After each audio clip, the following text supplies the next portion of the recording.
Welcome to episode 5 of Peacock Cinema Podcasts. Your behind-the-scenes ticket to Peacock Cinema, a brand new community cinema in Dunfermline, Scotland's ancient capital. In this episode, we'll be discussing the new Halloween season, or what we're calling the spooky season, starting on Friday the 17th of October 2025, all the way through to Sunday the 5th of November. This podcast is in partnership with Dunfermline Regeneration Trust and On Fife. I'm Dr. Jamie Steele, one of the team at Peacock Cinema and lecturer in film and screen studies, and today I'm joined by our film programmer, David Smith. Welcome, David. Good to be here. So what I wanted to do today and what I thought this kind of podcast could be about is kind of running through our forthcoming season, which will be 2 weekends. The weekend of the 17th and the 19th of October, and the weekend of the 31st of October and the 2nd of November. In this kind of season, we're kind of be looking at a range of different films that we can see as spooky, that are ripe for our Halloween viewing. We'll be starting with Friday Night Frights, screening on Friday evenings at 7 o'clock. We'll be screening 2 chilling classics, perfect for a Friday night at the movies, just in time for Halloween. We'll also be showcasing some family classics, screening at 11 a.m. on Sundays, and this is aimed at families with some curated spooky titles. We'll also be screening in the afternoons some Sunday classics, celebrating 100 years of cinema from the legendary director Alfred Hitchcock, with 2 classic films that are perfect for this Halloween. So I thought we would start off kind of running through some of our key films that we'll be screening over the course of the 2 weekends. Starting on the 17th of October with Sporlus, L'Homme qui voulait savoir, or what we call in English, The Vanishing, by George Sluizer from 1988. So this film, on Friday night, is based on Tim Crabbe's novel, The Golden Egg, which was released in 1984. The book, however, is only 103 pages long, which is quite a short film, which leaves much more complexity. It's a film that's seen as one of the key films from the Low Countries, being a Dutch-French co-production, and one of the few kind of films that were really kind of breakout in the 1980s and 1990s. In the New York Times, there's this quite wonderful quote that I feel really epitomizes the camera work and George Sluizer's technique within The Vanishing. Janet Maslin, way back in the 1990s, discussed the film's spooky precision. I feel like really epitomizes the tone of the film, but also the tone and the atmosphere of the forthcoming season that we have. David, I thought you'd be able to give us a little bit of an insight into why you selected The Vanishing for our kind of starting film for this season. Sure. To be honest, I started the programme with the Hitchcock films, both because it is 100 years since he released his first film, The Pleasure Garden, and it follows on quite nicely from Outwith Festival, where we celebrated some of his earlier works. So we have Psycho and the Birds, which we'll talk about a bit later, and they'll be screening over 2 weeks. So I was looking for kind of thematic connections to those films. The Birds is obviously a bit of a creature feature. And then you have Psycho, which you could go on lots of different avenues for that. It's, one of the films that kind of started off the slasher craze, but also one of the things I find interesting about it is maybe not discussed as much is it's a kind of missing person movie. Janet Leigh technically goes missing. The audience knows where she went, but her relatives don't. So I was looking for a film that tied in quite nicely with that, and there seemed to be quite an appetite for foreign films after our first season, which seemed to go down well. So I was looking for something that went nicely with that, and unfortunately the Jeff Bridges version wasn't available through our licensing thing, so I guess we had to go for the original.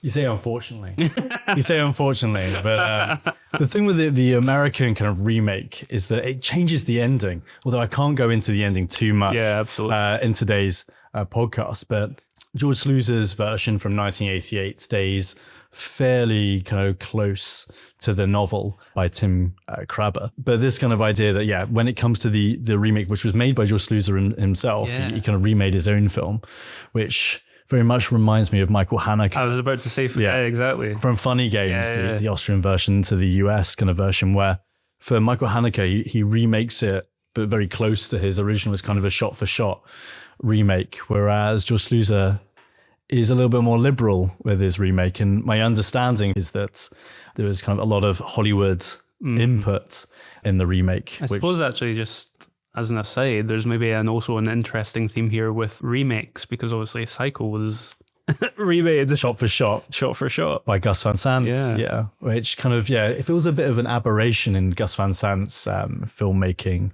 career, really, isn't it? Yeah, going back to The Vanishing, I think that's one of the really interesting parts of the film, is that you highlight that it is effectively a missing person story, but its beauty, if that's quite the right word for a film that's quite chilling underneath the surface, is the fact that it tells the story from two sides, a bit like what you kind of talked about with Psycho, where we're kind of seeing Janet Leigh as Marion Crane and then her going missing, and we're kind of introduced to the character of Norman Bates.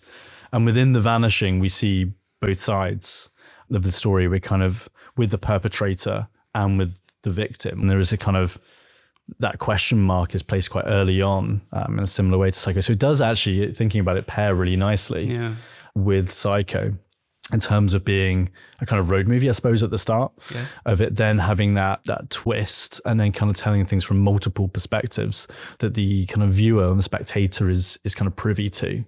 What was your kind of initial experience when you watched the film? You talked about that it's been a while since you watched it. I watched The Vanishing when I was quite young, actually. I think they showed it on like Film 4. I remember they showed a lot of films like that kind of late at night, and I can't remember if I stayed up or if I recorded it, but I don't think I'd actually seen a lot of foreign cinema when I saw it, so it was quite an interesting experience.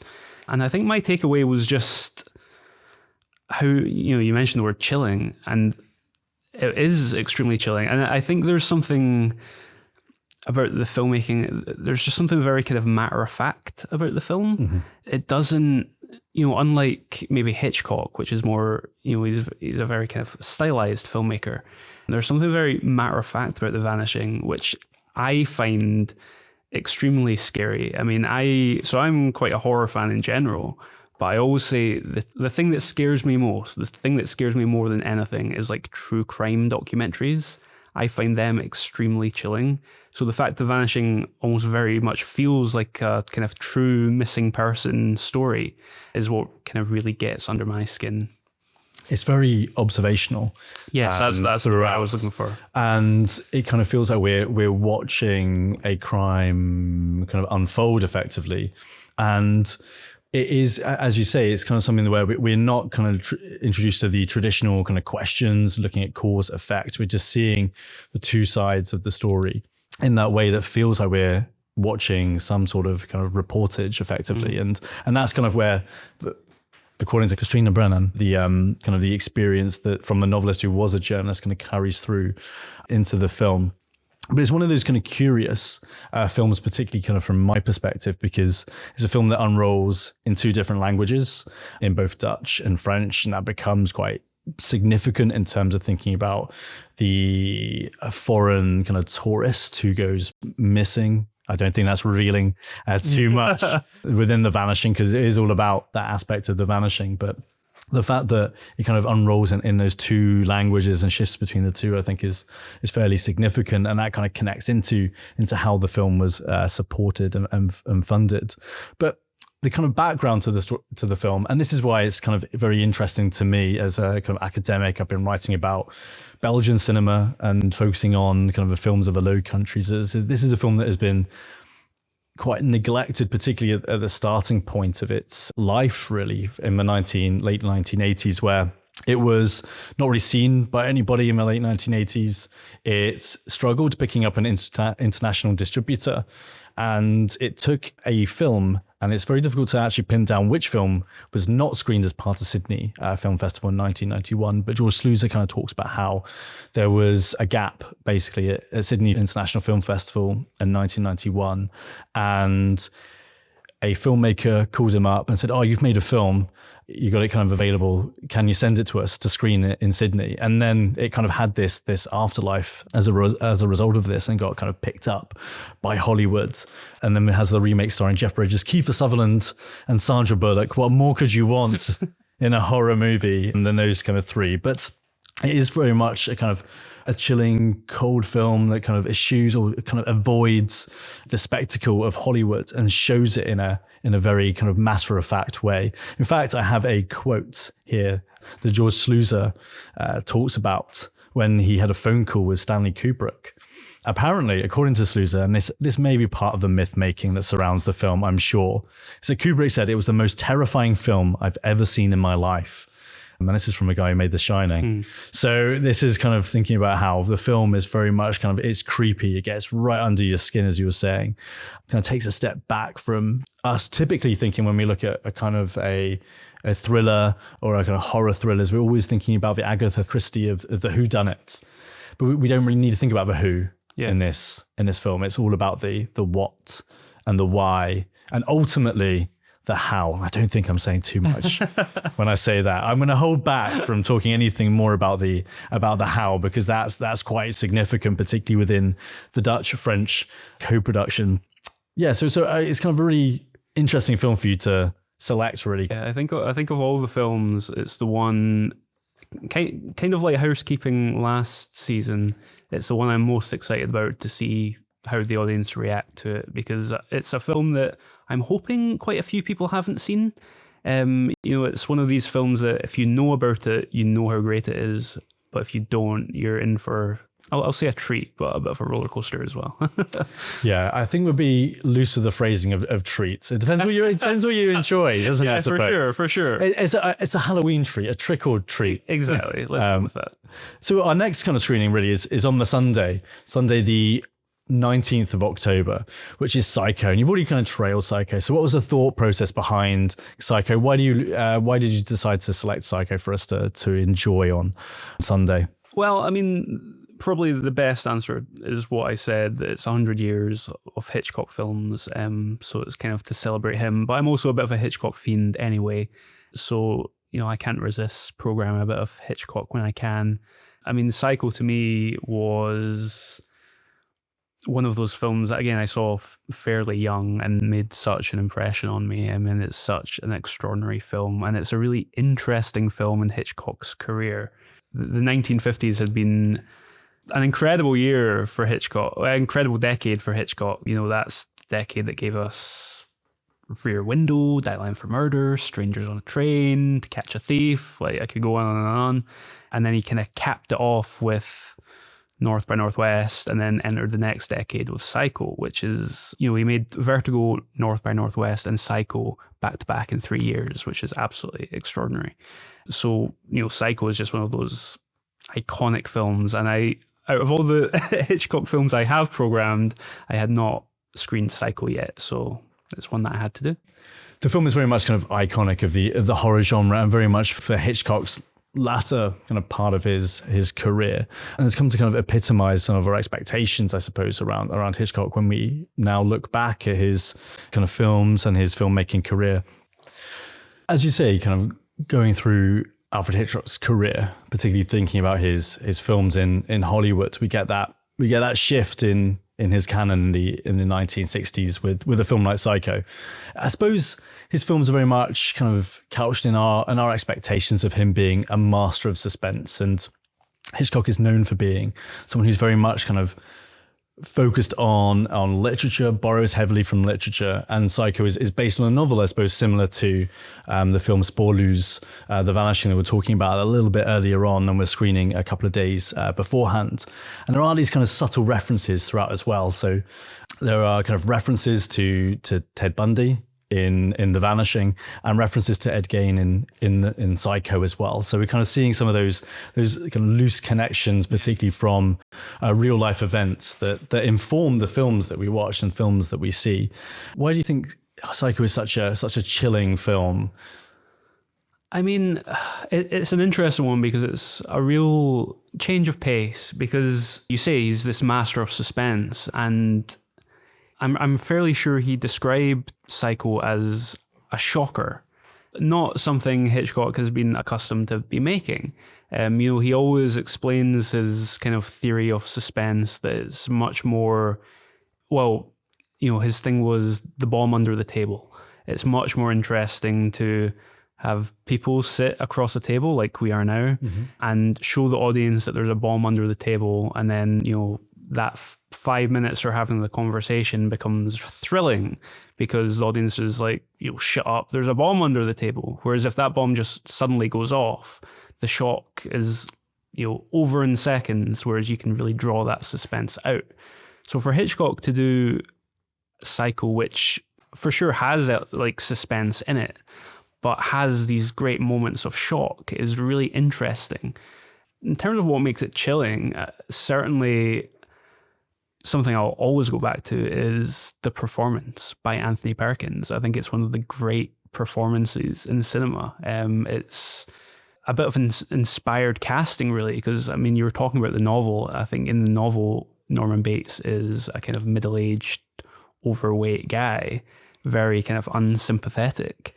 But to make Norman Bates this kind of young kind of boy next door character was absolutely inspired. And I certainly think that kind of adds to the kind of unsettling nature of the film.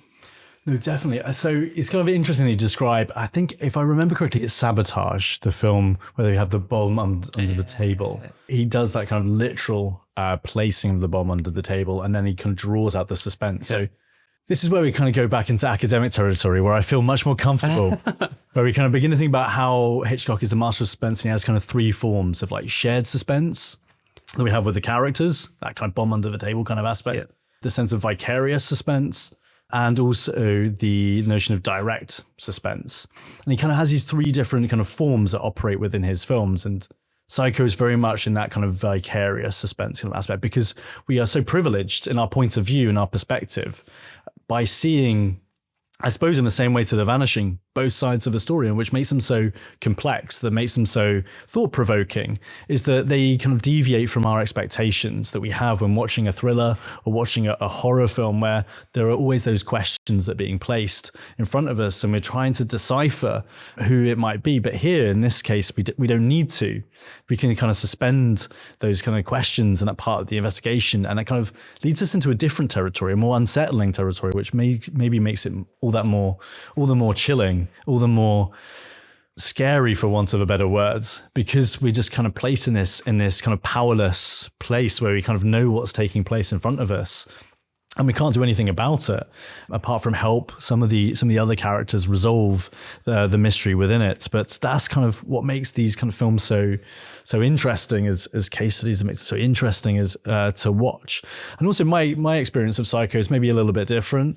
It's one of those films that I've watched primarily at home for teaching kind of purposes as well. And the last time I watched it in a cinema was back in 2014. It was part of a Picture House film series where we were kind of going back through the classics. Mm-hmm. And what I found really quite provocative about the film, for want of a better term, is that when you sit back and watch it within the cinema, the experience is slightly different, and the camera feels like it's at a different angle. So whenever I've watched it at home or even on a laptop, it feels much flatter, and you feel on a level with the characters. It feels like there's like this horizontal line between you and the characters. But when you watch it in the cinema, it's very much you're at a much higher angle. Mm-hmm. And that kind of tilt when you're watching it changes your perception, your experience, and you feel all the more powerless as well, and a bit like Marion Crane, I suppose, at the start of the film. Yeah, no, I agree. So I saw a lot of Hitchcock films. The Edinburgh Film House did a Hitchcock season about 2012, I think, and they showed every single one of his films from beginning to end. I think it was off the back of a BFI retrospective down in London, and it's where I saw a lot of his films on the big screen for the first time. And it really showed me how his films were constructed for the big screen. I'll never forget seeing North by Northwest for the first time on the big screen, which is my personal favourite Hitchcock film and actually my favourite film of all time. And the moment where that crop duster plane crashes into the oil tanker and it explodes, everybody in front of me jumped out of their seats at that, like the sound, because it was played out so quietly, and suddenly that sound kicked in and they jumped out of their seats, and it was extraordinary. And even at the end, like the faces of Mount Rushmore, seeing these massive faces on the big screen and these little bodies like climbing over them looked incredible big. And, you know, the same for Psycho, I think it's an extraordinary technical achievement. And I think, like I say, he made Vertigo, North by Northwest, and Psycho. He was really at his, I think, peak of his technical abilities as a director. And Psycho is all the more interesting because he made it on a much lower budget with the crew of his television series, Alfred Hitchcock Presents. It wasn't his usual cinematographer, Robert Burke. It wasn't his usual film crew. But when you look at some of the sequences and some of the set pieces, I mean, obviously there's the shower scene. There's another extraordinary scene that I always go back to, which is it's a scene where Norman and his mother are arguing up in the bedroom in the house, and the camera cranes from the bottom of the stairs all the way up to this bird's eye view shot looking down, and then Norman comes out carrying the mother down the stairs. And it's such a interesting camera move. And Hitchcock says the reason he did that was because if he cut to that bird's eye view, if you suddenly cut to that bird's eye view shot, the audience would ask, oh, why did he do that? Why did you cut to that shot? Why did you not let us see them come down the stairs in a wide shot or a mid shot or something?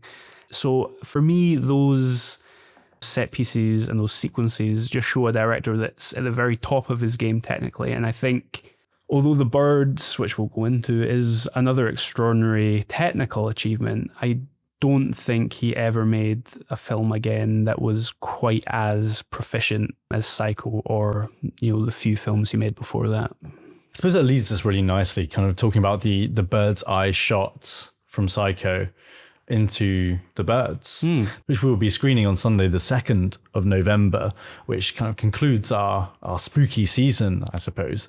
So as you said, we started off with kind of the programming around Hitchcock's films, and the birds are very much a motif in Hitchcock's work. We see them in the opening sequence of Rear Window as Jimmy Stewart's character is confined to his wheelchair. We get again that fluid use of the camera to map out the space, and the birds fly across the screen in that sequence. I won't go too much into some of the spoilers, but birds appear in Psycho as well, and they play a kind of significant role around that kind of theme of voyeurism in particular. They're very much associated with one of the characters. And then we also see the birds in The Birds, of course. So what was behind your kind of choice of The Birds? Why go for this film as to conclude the series? Yeah, I mean, I just really thought it was a good double bill with Psycho because he made those two films consecutively. He took a bit of a break. Psycho was 1960, The Birds is 1963. So he took a few years out. But those two films are really the only two films that Hitchcock really ventured into kind of straight horror. There's films where they're unsettling or creepy or disturbing. I mean, if you've ever seen Frenzy, which was his penultimate film, I mean, that's incredibly that's probably his darkest, most graphic film, but I probably wouldn't say it's a horror film. But The Birds is really unlike anything that he had done before in that, like I say, it's a kind of creature feature. It's not, it's not your traditional kind of suspense thriller. And in a lot of ways, The Birds feels like Hitchcock is trying to up himself from Psycho. Psycho was his biggest commercial success, which again was interesting because none of the studios wanted to fund it and all that kind of stuff. And The Birds feels like he's trying to up the shock again. What can I get away with? Which is interesting. It's a really interesting point in Hitchcock's career because after North by Northwest, it really feels like he's done everything he wanted to do. He's kind of perfected that man on the run thriller that he first laid out all the way back with The 39 Steps. So now he feels like he's kind of in a bit of a rebellious phase. How can I push back against this kind of Hollywood system and these censors that have kind of kept me contained for all these years? So The Birds, I think, is a really interesting one. I think it's not as... It's interesting talking about films that you program because, you're going to program a variety of stuff, and The Birds isn't a film that I think is Hitchcock's greatest work by any means. But I do think it's an interesting film, particularly from a technical standpoint. There's lots of really interesting set pieces. There's a lot of set pieces that really feel like he's doing the Psycho thing again. I mean, there's that scene when we have a character that's trapped in a phone box that feels like it's basically the shower sequence again. I think it's just a really interesting pairing with Psycho.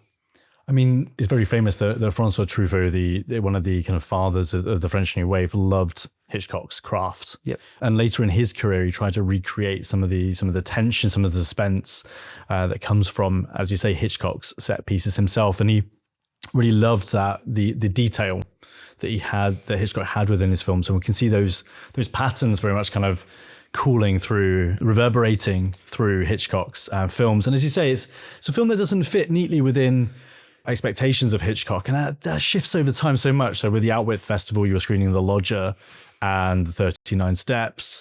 His kind of British, kind of prototypical stage, the early stages of his career, he's beginning to kind of find his lighting patterns, his setups. He's borrowing from German Expressionism in his early work. He then has that Man on the Run scenario that then also comes back in North by Northwest and a number of others as well.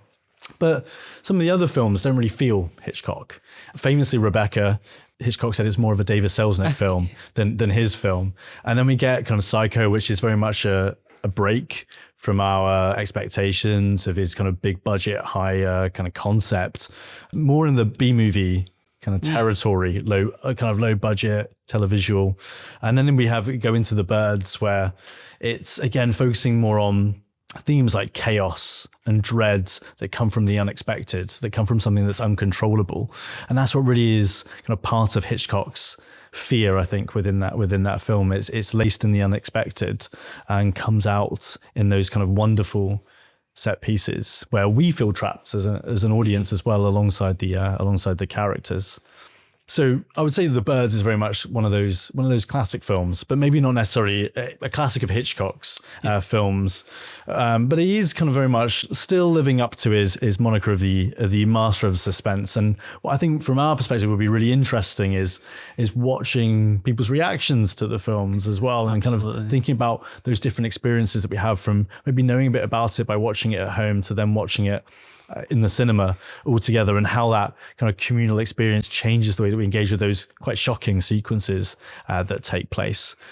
One film that we haven't talked too much about is the Friday night film on Halloween itself, John Carpenter's 1982 film, The Thing.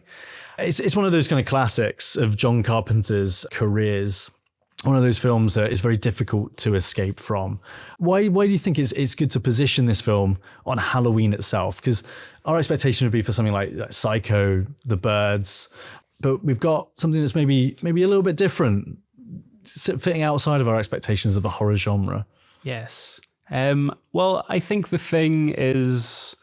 I think 80s horror is something that, for me, is just always suited for Halloween night, because 80s horror, there's always something a bit fun about it. For me, The Thing, when you think about the practical effects, I think it's a fun kind of roller coaster of a walk. You know, I think it's maybe a bit of a left field choice to tie in with The Birds, but, you know, at the end of the day, it's kind of... You know, The Birds are kind of horror coming from the skies, and ultimately The Thing, you know, I guess a bit beyond the stars, but technically from the skies, I guess. Yeah, so for me, seeing The Thing being programmed on Halloween, for me, I kind of was really kind of expecting to go for the obvious, really, with John Carpenter being very much, for me, known as the man behind the Halloween series, except for Halloween 3, of course, and that kind of iconic theme tune and music that epitomized the 1970s, 1980s kind of slasher genre. But we see John Carpenter going a little bit different, being a bit more experimental, being a bit more different in the 1980s, blending with other genres like sci-fi, for instance, and also the action thriller with Escape from New York and LA, etc. So would you like to kind of give me a bit of an insight into John Carpenter, a bit about The Thing being a remake itself, as we previously discussed? Yeah, of course. I mean, The Thing is interesting in it's a remake. I believe John Carpenter was a huge fan of Thing from Another World, which is part of his motivation to remake it. When you look at those two films and the kind of science fiction horror genre, science fiction horror in the 50s was quite a big thing for B movies, and it had all that kind of themes of Cold War anxiety and the kind of the enemy within, that kind of Red Scare, is my neighbor a communist type thing. And then in the 80s, it's quite interesting because you have that idea of the enemy within return, but this time it's something completely different. It's got a kind of more of a, I guess, medical connotation. There's the body horror subgenre started to emerge during the 70s with David Cronenberg, and then into the 80s where you had much greater fear of sexually transmitted disease and AIDS emerging. And there's a scene in The Thing where they're testing their own blood, and that it literally might attack them. And I think that's actually an interesting connection with Halloween, because slasher films, and Halloween was obviously one of the films that kind of kicked off the slasher craze in the 1980s. And slasher films really became synonymous with that idea of a deadly, unseen killer picking off, sexually active teenagers kind of one by one. And they too have this kind of undercurrent of a fear of, AIDS and sexually transmitted disease. So there is actually a very interesting connection there between both The Thing and the original Thing from Another World and The Thing and John Carpenter's Halloween. Yeah, you're kind of tying it into a number of different kind of key movements and kind of ideologies, I suppose, at this time, where there are these events that are taking place that inform the films that we watch. And as you were talking, you've kind of reminded me of a number of kind of connections, I suppose, within the program, where Hitchcock's films are very much kind of couched in Cold War anxieties, lots of the fear, distrust, key themes that are patterns within his work. So we can kind of see those parallels across John Carpenter into Alfred Hitchcock, and also those kind of connections around the AIDS crisis of the 1980s that then underpins the nuclear film movement of the 1990s, and recalls kind of films like Todd Haynes' Safe in the mid-1990s as well. So you see it kind of being a theme of the horror genre, which we can also say is quite a progressive genre in terms of engaging with key events, social events, political events, medical events that are taking place at that period of time, and how that then gets communicated through film. So John Carpenter's The Thing and Alfred Hitchcock's The Birds conclude this spooky season at the Peacock Community Cinema.